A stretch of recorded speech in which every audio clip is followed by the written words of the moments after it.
بسم اللہ الرحمن الرحیم۔ السلام علیکم ورحمۃ اللہ وبرکاتہ۔ 6 ہجری میں حضور نبی کریم صلی اللہ علیہ وآلہ وسلم 1400 صحابہ کرام رضی اللہ تعالیٰ عنہ کے ہمراہ مدینہ منورہ سے مکہ معظمہ کی جانب عمرہ کی غرض سے عازم سفر ہوئے۔ حضور نبی کریم صلی اللہ علیہ وآلہ وسلم نے حدیبیہ کے مقام پر پڑاؤ ڈالا اور حضرت عثمان غنی رضی اللہ تعالیٰ عنہ کو مکہ معظمہ روانہ کیا تاکہ وہ سرداران قریش کے ساتھ مذاکرات کریں اور انہیں آگاہ کریں کہ ہم جنگ کی غرض سے نہیں بلکہ عمرہ کی ادائیگی کے لیے آئے ہیں۔ حضرت عثمان غنی رضی اللہ تعالیٰ عنہ مکہ معظمہ پہنچے اور سرداران قریش سے مذاکرات شروع کیے۔ جب انہیں آنے میں کچھ دیر ہو گئی تو یہ افواہ پھیلا دی گئی کہ حضرت عثمان غنی رضی اللہ تعالیٰ عنہ کو شہید کر دیا گیا ہے۔ حضور نبی کریم صلی اللہ علیہ وآلہ وسلم نے صحابہ کرام رضی اللہ تعالیٰ عنہ کو جمع کیا اور ان سے حضرت عثمان غنی رضی اللہ تعالیٰ عنہ کی شہادت کا بدلہ لینے کے لیے بیعت کی، جسے بیعت رضوان کے نام سے یاد کیا جاتا ہے۔ سرداران قریش کو جب آپ صلی اللہ علیہ وآلہ وسلم اور صحابہ کرام کی اس بیعت کی خبر ہوئی تو انہوں نے اپنا ایک وفد آپ صلی اللہ علیہ وآلہ وسلم کے پاس بھیجا، جس نے آپ صلی اللہ علیہ وآلہ وسلم سے مذاکرات کیے اور پھر ایک معاہدہ تحریر کیا جسے تاریخ میں معاہدہ حدیبیہ کے نام سے یاد کیا جاتا ہے۔ اس معاہدے کی روح سے یہ طے پایا کہ مسلمان اس سال عمرہ کی ادائیگی کے بغیر واپس لوٹ جائیں گے اور آئندہ سال عمرہ کی غرض سے آئیں گے اور صرف 3 دن مکہ معظمہ میں قیام کریں گے۔ اس کے علاوہ اس معاہدہ میں یہ بھی طے پایا گیا قبائل عرب میں جو قبیلہ قریش کے ساتھ معاہدہ کرنا چاہے تو اس کو اجازت ہوگی، اور جو قبیلہ حضور نبی کریم صلی اللہ علیہ وآلہ وسلم کے ساتھ معاہدہ کرنا چاہے تو اسے حضور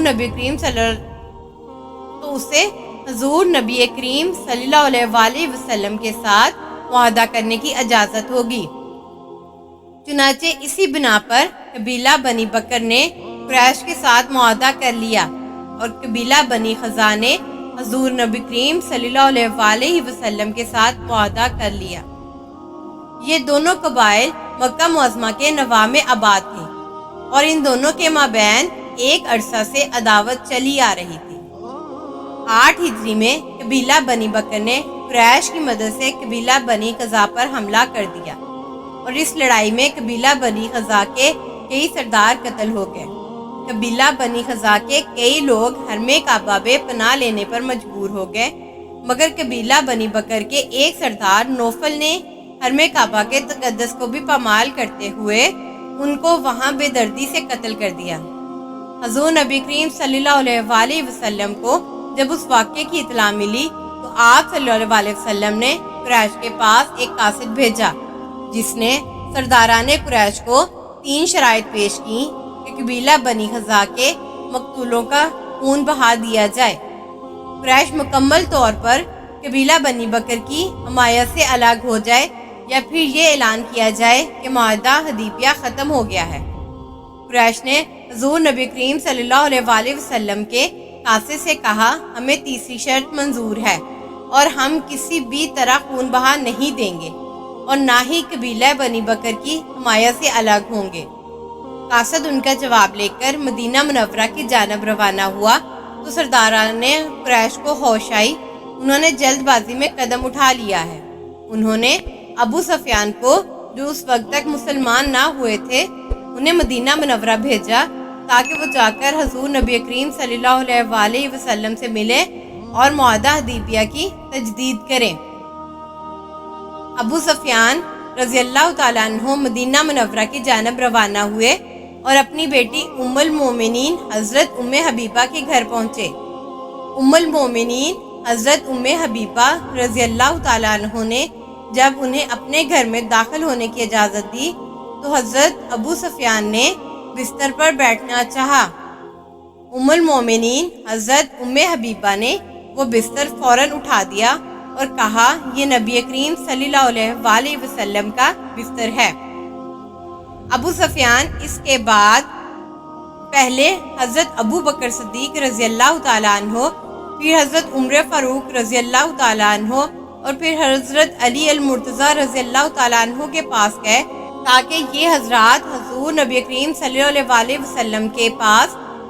سفارش کر سکیں اور معاہدہ حدیبیہ کی تجدید ہو سکے۔ ان حضرات نے ابو سفیان کی کسی بھی قسم کی مدد کرنے سے انکار کر دیا۔ ابو سفیان جب حضرت علی مرتضیٰ کے گھر پہنچے تو اس وقت گھر میں حضرت سیدہ فاطمہ رضی اللہ تعالی عنہ اور حضرت سیدنا امام حسن رضی اللہ تعالی عنہ بھی موجود تھے۔ ابو سفیان رضی اللہ تعالی عنہ جب حضرت علی رضی اللہ تعالی عنہ کی جانب سے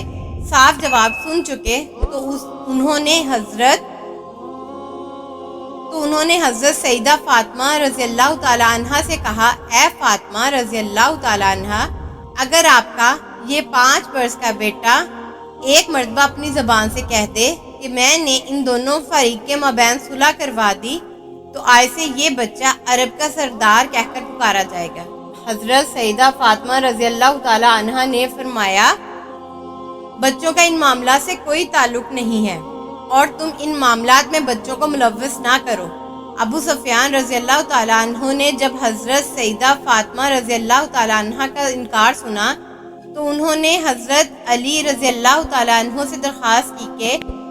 اب آپ کوئی مفید مشورہ دیں جس سے اس معاہدہ کی تجدید ہو سکے۔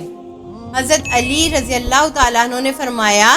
کہ تم بنی کنانہ کے سردار ہو، تم اپنی جانب سے یک طرفہ اعلان کر دو اور تمہارے پاس اب اس کے سوا کوئی راستہ نہیں۔